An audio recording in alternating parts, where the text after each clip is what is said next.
This is my nickname. Okay, what's your real name? Jackie. Sagar alias Jackie. Rename Abdullah. Abdullah. നല്ല പേരും വെച്ചിട്ട്. നമസ്കാരം, വണക്കം and welcome to my channel.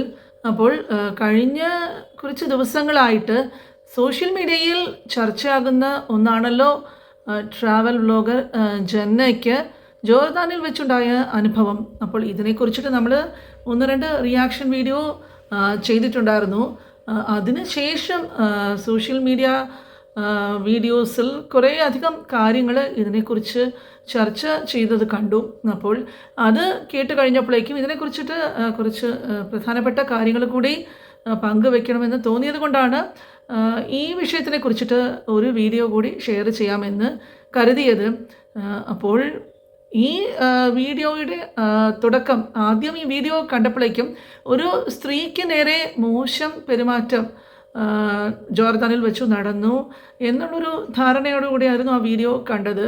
അതിനുശേഷം അത് വിവാദപരമാകുകയും അതിൽ കുറേ കാര്യങ്ങൾ കണ്ടപ്പോഴേക്കും ഇതൊരു റീച്ചിന് വേണ്ടിയിട്ട് മനഃപൂർവ്വം ചെയ്ത ഒരു വീഡിയോ പോലെയുള്ളൊരു തോന്നലുകൾ ഉണ്ടാകുന്ന രീതിയിലുള്ള പല ഡീറ്റെയിൽഡ് ആയിട്ടുള്ള കാര്യങ്ങൾ ഇതിനെക്കുറിച്ചിട്ട് കാണാനിടയായി. അപ്പോൾ ഒരു സ്ത്രീക്ക് നേരെ മോശം പെരുമാറ്റം ഉണ്ടായാൽ എല്ലാവരും ഒപ്പം നിൽക്കണം എന്ന ഒരു കാര്യത്തിൽ യാതൊരു സംശയവുമില്ല. എന്നാൽ റീച്ചിന് വേണ്ടിയിട്ടും റവന്യൂവിന് വേണ്ടിയിട്ടും വ്യൂസിന് വേണ്ടിയിട്ടുമൊക്കെ ഒരാളെ അനാവശ്യമായിട്ട് ക്രൂശിക്കുകയാണെങ്കിൽ അത് ചോദ്യം ചെയ്യപ്പെടണം.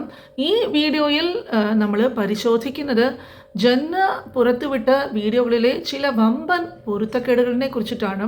അപ്പോൾ വീഡിയോ ശ്രദ്ധിച്ച് നോക്കിയിട്ടുള്ള ധാരാളം പേര് ഇതിനെക്കുറിച്ചിട്ട് ഒരുപാട് പരാമർശങ്ങളൊക്കെ കമൻസ് വഴി ഷെയർ ചെയ്തിരുന്നു. അപ്പോൾ കാര്യങ്ങൾ എന്താണെന്ന് പറഞ്ഞാൽ ആദ്യത്തേത് വന്നിട്ട് ഒരു സൺഗ്ലാസ് ജന്ന ധരിച്ചിരുന്നതിനെ കുറിച്ചിട്ടുള്ളൊരു പൊരുത്തക്കേടാണ്. അതായത് ഏതാണ്ട് 40,000 രൂപ ആ ഒരു റേഞ്ചിൽ വില വരുന്ന സൺഗ്ലാസ് ആണെന്ന് പറയുന്നു. അത് ഗൈഡായിട്ടുള്ള അബ്ദുള്ള തൻ്റെ തലയിൽ നിന്നും ബലമായി വലിച്ചെടുത്തു എന്നാണ് ജന്ന പറയുന്നത്. അപ്പോൾ ജന്ന അതിൻ്റെ കൂടെ പറയുന്ന വേറെ ചില കാര്യങ്ങൾ എന്താണെന്ന് പറഞ്ഞാൽ ഗ്ലാസ് വലിച്ചെടുത്തപ്പോൾ മുടി പറയുന്ന വേദന തനിക്ക് ഉണ്ടായെന്നും, എന്നാൽ വീഡിയോയിൽ ഗ്ലാസ് പോകുന്നതിന് മുൻപും അതിന് ശേഷവും ഉള്ള ഭാഗങ്ങൾ സൂക്ഷിച്ച് നോക്കുകയാണെങ്കിൽ അവരുടെ ഹെയർ സ്റ്റൈലിലൊന്നും ഒരു മാറ്റവും കാണാൻ സാധിക്കുന്നില്ല എന്നുള്ളത് ഒരു കാര്യമാണ്. നല്ല സുഖമാണ് കാഴ്ച കണ്ടു പോവാൻ, ഭയങ്കര രസമല്ലേ കാണാൻ. ഇതൊക്കെ ഇടിഞ്ഞു പൊളിഞ്ഞു പോയതായിരിക്കും അല്ലേ. പിന്നീട് വേറെ ഒരു കാര്യം, ഒരു പോയിന്റ് നോക്കുകയാണെങ്കിൽ അടുത്ത ഫ്രെയിമിൽ ഈ ഗ്ലാസ് അബ്ദുള്ളയുടെ കണ്ണിലിരിക്കുന്നത് കാണാൻ സാധിക്കുന്നുണ്ട്. അപ്പോൾ ഇത്രയും വലിയൊരു അതിക്രമം നടന്നാൽ ആരെങ്കിലും ചിരിച്ചുകൊണ്ട് വീഡിയോ എടുക്കുമോ, അതോ ഉടനെ അവിടെ പ്രതികരിക്കുമോ? പിന്നെ വിജനമായിട്ടുള്ള പ്രദേശമാണ്, പ്രതികരിക്കുന്നത് ബുദ്ധിമുട്ടാണ്. പിന്നെ പുള്ളി എന്തെങ്കിലും രീതിയിൽ ഉപദ്രവിക്കുവാണെങ്കിൽ അത് നേരിടാനുള്ള വേണ്ട ഒരു സാഹചര്യം അവിടെ ഇല്ല എന്നൊക്കെ ഇതിന് ജന്ന പറയുന്നുണ്ട്. പക്ഷേ ഇതിൽ വീഡിയോ എഡിറ്റിങ്ങിൽ ഒരു തട്ടിപ്പ് നടന്നിട്ടുണ്ടോ എന്നുള്ളൊരു സംശയം തോന്നുന്ന രീതിയിൽ വീഡിയോ കണ്ടാൽ മനസ്സിലാകും. കൃത്യമായിട്ടുള്ള ഇടവേളകളിൽ ഇത് കട്ട് ചെയ്തിട്ടുണ്ട് എന്ന് കാണുമ്പോൾ മനസ്സിലാകുന്നുണ്ട്. മോശം പെരുമാറ്റം നടന്നു എന്ന് പറയുന്ന ഭാഗങ്ങളൊന്നും ക്യാമറയിൽ ഇല്ല. സ്റ്റോറേജ് കുറവായതുകൊണ്ടാണ് അപ്പോൾ റെക്കോർഡ് ചെയ്യാത്തത് എന്നാണ് ജന്നയുടെ ന്യായീകരണം. ഞാൻ പിടിച്ചിട്ടിരിക്കുവാണ്.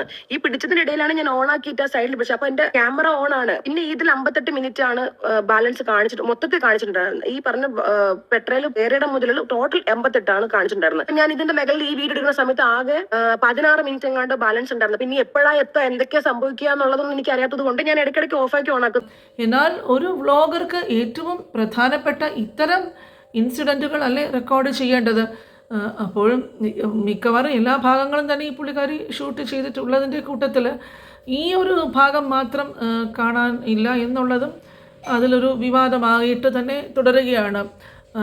ഇതിന് പകരം എന്താണ് കാണാൻ സാധിക്കുന്നു എന്ന് ചോദിച്ചാൽ അബ്ദുള്ള ദൂരെയുള്ള കാഴ്ചകൾ കാണിച്ചു കൊടുക്കുന്നതായിട്ടും സാധാരണ രീതിയിൽ സംസാരിക്കുന്നതുമായിട്ടുള്ള ദൃശ്യങ്ങൾ വെച്ച് മോശം എക്സ്പ്രഷൻ നൽകി ഒരു വീഡിയോ ക്രിയേറ്റ് ചെയ്യുന്നത് പോലെയാണ് ഇത് കണ്ടാൽ തോന്നുന്നു എന്നുള്ളത് പലരും അഭിപ്രായങ്ങൾ പറയുന്നുണ്ട്.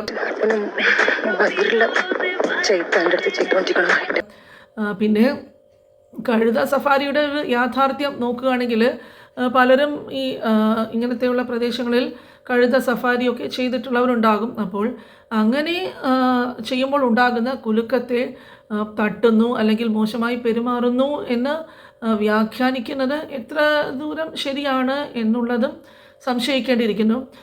ജോർദാനിലെ ഇത്തരം സഫാരികളിൽ ഗൈഡുകൾ മിക്കവാറും യാത്രക്കാരോടൊപ്പം ഇരിക്കാറുണ്ട്. അത് അവിടുത്തെ ഒരു രീതിയായിട്ടാണ് അറിയാൻ കഴിയുന്നത്. വീഡിയോയിൽ അയാൾ ഒരു കൈ കൊണ്ട് കാഴ്ചകൾ കാണിച്ചു കൊടുക്കുന്നുണ്ട്, മറു കൈ കൊണ്ട് സുരക്ഷിതമായിട്ട് പിടിച്ചിരിക്കുന്നത്, റെയിൻസ് പിടിച്ചിരിക്കുന്നതായിട്ടാണ് കാണുന്നത്. ഇതിനെ ഒരു ലൈംഗിക അതിക്രമമായിട്ട് ചിത്രീകരിക്കുന്നത് അപകടകരമായിട്ടുള്ളൊരു പ്രവണതയായിട്ട് തന്നെ തോന്നുന്നുണ്ട്. പറഞ്ഞ മ്യൂളിൽ ഞാൻ കയറുന്ന സമയത്ത് ഇവനെ ഹെൽപ്പ് ചെയ്യുന്നുണ്ടായിരുന്നു കയറാൻ വേണ്ടിയിട്ട്. അപ്പൊ ഞാൻ ഇതിങ്ങനെ പിടിച്ചിരിക്കുകയാണ്. ആ സമയത്ത് എന്റെ ഫോൺ ഞാൻ ബാഗിൽ വെച്ചിട്ട് ഈ DJ ക്യാമറയിലാണ് ഞാൻ വീഡിയോ പിടിക്കുന്നുണ്ടായിരുന്നു. ഓരോ തവണയും സൈഡിൽ ക്ലിക്ക് ചെയ്യുന്നത് ഓണാവാൻ വേണ്ടിയിട്ട് ഓഫ് താനും ഓഫായി പോകും, സ്ക്രീനും ഓഫ് ഇടയ്ക്ക് പോയത് യൂസ് ചെയ്യുന്ന ആൾക്കാർക്ക് അറിയാം. ഇതിന്റെ സിസ്റ്റമാറ്റിക് ആയിട്ടുള്ള കാര്യങ്ങൾ ഞാൻ പഠിച്ചു വരുന്നതേ ഉള്ളൂ. ഇതിന് നിങ്ങൾ കണ്ടില്ലേ, ആ ഒരു മ്യൂൾ എന്ന് പറയുന്ന സാധനം വളരെ ചെറുതാണ്. എനിക്ക് തോന്നുന്നു എന്റെ ഡേറ്റയ്ക്ക് അതിന് ഉണ്ടാവത്തുള്ളൂ. അതൊരു ചെറിയൊരു അനിമൽ ആണ്. ആ ഒരു അനിമലിന്റെ മേഖല ഞാൻ കയറിയിരിക്കുമ്പോൾ ഞാൻ കംഫർട്ട് അല്ലായിരുന്നു. എനിക്ക് പിടിച്ചിരിക്കുമ്പോൾ അങ്ങോട്ടും ഇങ്ങോട്ട് തിന്നുന്ന എനിക്ക് തോന്നുന്നുണ്ട്. ഞാൻ അവനെ കയറിയിരിക്കാൻ പറയുന്നു ഒരിക്കലും ഇല്ല. ഇൻ ബിറ്റ്വീനിൽ നമ്മളിങ്ങനെ മേലെ കുത്തനെ കയറിക്കൊണ്ടിരിക്കുന്ന സമയത്ത് ഇവൻ ഇതിന്റെ അടുത്ത് ഇതിനടിച്ചിട്ട് ഇത് ഇങ്ങനെ സ്പീഡിൽ ഇങ്ങനെ മേലോട്ട് പോകുമ്പോൾ ഇവനാണ് ഇതിന്റെ മേലെ ചാടി കയറിയിട്ടുണ്ടായിരുന്നത്. ഈ ചാടി കയറിയ സമയത്ത് ഞാൻ ഇവനോട് പറയുന്നുണ്ടായിരുന്നു, നീ എന്തിനാ എന്റെ മേളിൽ കയറിയത്, ഇത് നമ്മളുടെ വെയിറ്റ് താങ്ങുമെന്ന് ചോദിച്ചപ്പോൾ എന്നോട് പറഞ്ഞത് എന്നെയും പോലെ ഇന്നും രണ്ടാൾക്കാർ ഇരുന്നാലും ഇത് താങ്ങും എന്ന്. അതുപോലെ തന്നെ ഇൻസ്റ്റഗ്രാം സ്റ്റോറികളും മനോഭാവവും അതിലെ ഏറ്റവും വലിയ വിരോധാഭാസം എന്തെന്നാൽ ഇത്രയും വലിയ ട്രോമ നേരിട്ടു എന്ന് ജന്ന പറയുന്നുണ്ട്. പിന്നെ ഇതിനെ ഒരു ട്രോൾ പോലെ സ്റ്റോറി ഇടുകയാണ് ചെയ്യുന്നത്. ജോർദാൻ ജാക്കി ചാൻ എന്നൊക്കെ തമാശ രൂപേണ വിളിക്കുന്നതൊക്കെ എന്ത് രീതിയിലുള്ള മനോഭാവമാണെന്നും മനസ്സിലാകുന്നില്ല. This is my nickname. Okay, what's your real name? I'm Jackie. Sagar alias Jackie. Rename Abdullah. Abdulla. നല്ല പേരും വെച്ചിട്ട് ഇതിലൂടെ ലക്ഷ്യം വയ്ക്കുന്നത് ജസ്റ്റിസ് ആണോ അതോ റീച്ച് ആണോ എന്നുള്ളത് ന്യായമായിട്ടും സംശയിക്കാവുന്ന കാര്യം തന്നെയാണ്. അപ്പോൾ ഏതൊരു കാര്യത്തിനും രണ്ട് ഭാഗമുണ്ടാകും എന്നുള്ളത് സാധാരണമാണ്. വെറും ഒരു വീഡിയോയിലെ കാഴ്ചകൾ വെച്ചുകൊണ്ട് മാത്രം ഒരു കാര്യത്തിനെ കുറിച്ചിട്ട് തീരുമാനമായിട്ടൊന്നും പറയുവാനോ സംസാരിക്കുവാനോ ഒന്നും സാധിക്കുകയില്ല. ഈ ദീപക് ഷിഞ്ചിത കേസ് എല്ലാവരും കണ്ടതാണ്. അപ്പോൾ ഒരാളുടെ ജീവിതം തകർക്കാൻ സോഷ്യൽ മീഡിയ പവർ ഉപയോഗിച്ചു കണ്ടതായിരുന്നു ആ ഒരു സംഭവം. ഒരു പക്ഷേ അബ്ദുള്ള ഒരു പാവപ്പെട്ട ഗൈഡായിരിക്കാം, അയാൾക്ക് മലയാളം അറിയില്ല എന്നതുകൊണ്ട് എന്ത് വേണമെങ്കിലും പറയാം എന്നുള്ളൊരു സ്ഥിതിയാണ് ഇവിടെ ഉണ്ടാകുന്നത്. അല്ല എന്താണ് പുറത്ത് തട്ടുന്ന ഒരു സാധനം? അപ്പോൾ തെറ്റായിട്ടുള്ള ആരോപണങ്ങൾ ഉന്നയിക്കുമ്പോഴേക്കും ഇവിടെ നിയമ നടപടികളൊന്നും ഉണ്ടാകുന്നുമില്ല. അപ്പോൾ ഇതിൽ പ്രധാനമായിട്ടും ഈ ജന്ന പറയുന്ന കാര്യം എന്താണെന്ന് പറഞ്ഞാൽ 120 കിലോമീറ്റർ അകലെയുള്ള പരാതി, അതായത് ജൂറിസ്ഡിക്ഷൻ ഫ്ലോ പോലീസിൽ പരാതി നൽകി എന്ന് ജന്ന പറയുന്നുണ്ടാണ്. എന്നാലും സംഭവം നടന്ന സ്ഥലത്തെ പോലീസ് സ്റ്റേഷനിൽ പരാതിപ്പെടാതെ അവിടെ നിന്നും ഏതാണ്ട് 200 കിലോമീറ്റർ അകലെയുള്ള സ്റ്റേഷനിലാണ് അവർ പോയത്. സാധാരണഗതിയിൽ ഒരു കുറ്റകൃത്യം നടന്നാൽ ആ പരിധിയിലുള്ള സ്റ്റേഷനിലാണ് പരാതി നൽകേണ്ടത്.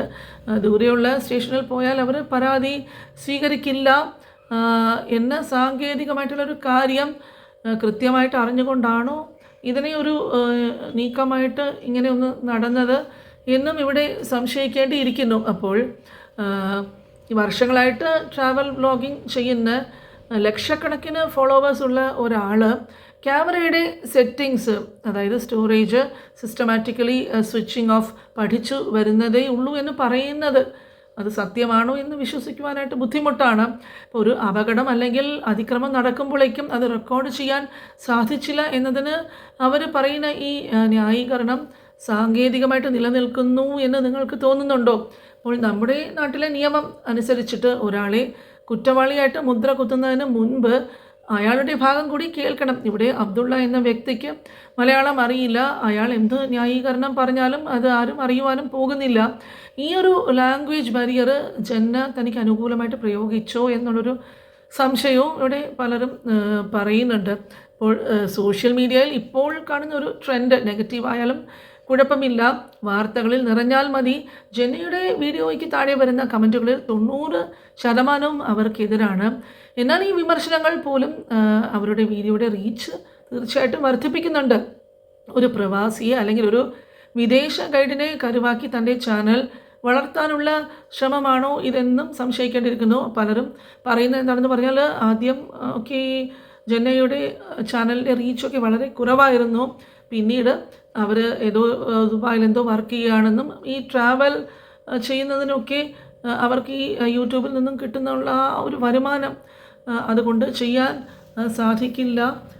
പിന്നെ പണം തീർച്ചയായിട്ടും കണ്ടെത്താൻ സ്വന്തം കയ്യിൽ നിന്നും ചിലവാക്കിയാണോ ഇവർ ട്രാവൽ ചെയ്യുന്നത് എന്നൊക്കെയുള്ള രീതിയിലായിരുന്നു പറഞ്ഞു കേട്ടത്.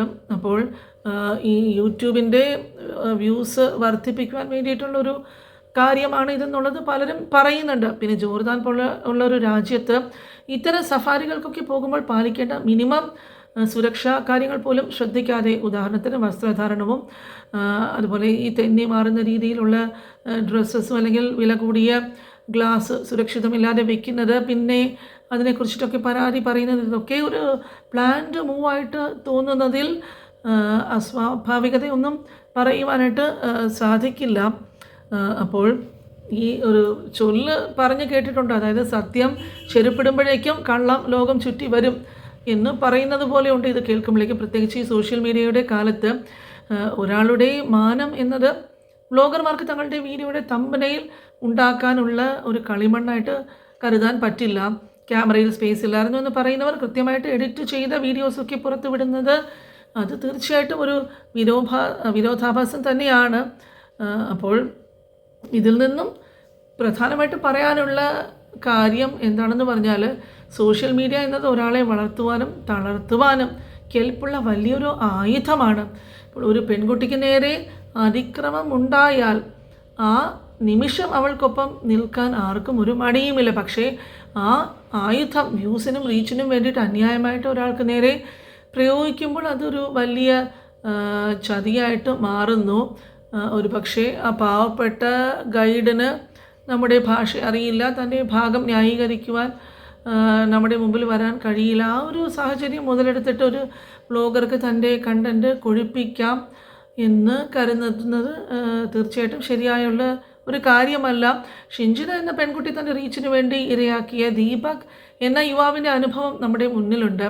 അവിടെ ആ യുവാവിന് ജീവൻ തന്നെ നഷ്ടപ്പെടുകയാണ് ഉണ്ടായത്. ഇവിടെ ജോർദനിലെ അബ്ദുള്ള എന്ന വ്യക്തിക്ക് എന്ത് സംഭവിക്കുന്നു എന്ന് ആരും ചിന്തിക്കുന്നില്ല. അയാളുടെ ജീവിതം, അയാളുടെ ജോലി, കുടുംബം, ഇതെല്ലാം ജന്ന എന്ന വ്ലോഗറുടെ വെറും 10-15 മിനിറ്റുള്ള വീഡിയോസ് വഴി ഈ ഒരു കാര്യങ്ങളൊക്കെ പുറത്തു വിടുമ്പോഴേക്കും അയാൾക്ക് ഒരു പക്ഷേ അയാളുടെ ഭാഗത്ത് ന്യായമാണ് എന്നുണ്ടെങ്കിൽ അയാളുടെ ജീവിതം തന്നെ അത് ഇല്ലാതാക്കുകയാണ്. ക്യാമറയുടെ സ്റ്റോറേജ് ഇല്ലായിരുന്നു എന്ന് പറയുന്നവർ ഈ എഡിറ്റ് ചെയ്ത വീഡിയോസൊക്കെ പുറത്ത് വിടുന്നു. അതുപോലെ സിസ്റ്റമാറ്റിക്സ് പഠിച്ചു വരുന്നതേ ഉള്ളൂ എന്നുള്ള തള്ളൊക്കെ പറയുന്നുണ്ട്. അപ്പോൾ പ്രിയപ്പെട്ട കൂട്ടുകാരെ, സോഷ്യൽ മീഡിയയിൽ കാണുന്നതെല്ലാം ഒരിക്കലും കണ്ണടച്ച് വിശ്വസിക്കാനായിട്ട് സാധിക്കില്ല. സത്യാവസ്ഥകൾ തിരിച്ച് അറിയുമ്പോഴേക്കും ആരുടെ ഭാഗത്താണ് ശരി എന്നുള്ളത് അപ്പോൾ മാത്രമേ പുറത്ത് വരികയുള്ളൂ. ഇല്ലെങ്കിൽ ഒരു സാധാരണക്കാരൻ്റെ ജീവിതം വെച്ച് കളിക്കുവാനായിട്ട് ഒരുപാട് ശ്രമങ്ങൾ നടക്കുന്നുണ്ട്. അപ്പോൾ ജന്നയുടെ ഈ വീഡിയോസൊക്കെ വെറും കണ്ടൻറ്റ് നാടകങ്ങളാണ് എന്ന് പല മലയാളികളും തിരിച്ചറിഞ്ഞു കഴിഞ്ഞു എന്നുള്ളൊരു കാര്യമാണ് ഈ വീഡിയോസൊക്കെ കാണുമ്പോഴേക്കും മനസ്സിലാക്കുവാനായിട്ട് സാധിക്കുന്നത്.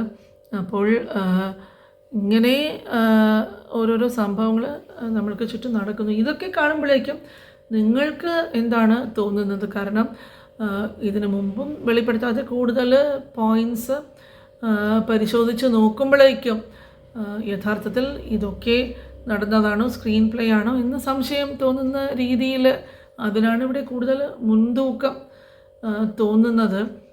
അപ്പോൾ കാര്യങ്ങൾ എന്തു തന്നെയായാലും ഇതുപോലെയുള്ള സംഭവങ്ങൾ സോഷ്യൽ മീഡിയ വെച്ചിട്ടുള്ള ആ ഒരു രീതിയിൽ ഇങ്ങനെ ഓരോ നിസ്സഹായാവസ്ഥയിൽപ്പെട്ടവരെയൊക്കെ ഈ ചതിക്കുന്ന രീതിയിലുള്ള സംഭവങ്ങളൊക്കെ ഇനിയും നടക്കാതിരിക്കട്ടെ. അപ്പോൾ ഈ പറഞ്ഞ വിഷയത്തിൽ അവിടെ കംപ്ലൈൻറ്റ് കൊടുത്തിട്ടുണ്ടോ, അതിന് എന്ത് നടപടിയാണ് എടുക്കുന്നത്, ഇതൊന്നും അറിയാത്ത കാലം വരെയും, അതല്ല ഗൈഡ് തൻ്റെ ഭാഗം വെളിപ്പെടുത്താത്ത കാലം വരെയും യഥാർത്ഥത്തിൽ എന്ത് സംഭവിച്ചു എന്നുള്ളത് ഈ വീഡിയോസ് വെച്ചിട്ട് മാത്രം ഒരു തെളിവായിട്ട് പറയാനായിട്ട് സാധിക്കില്ല.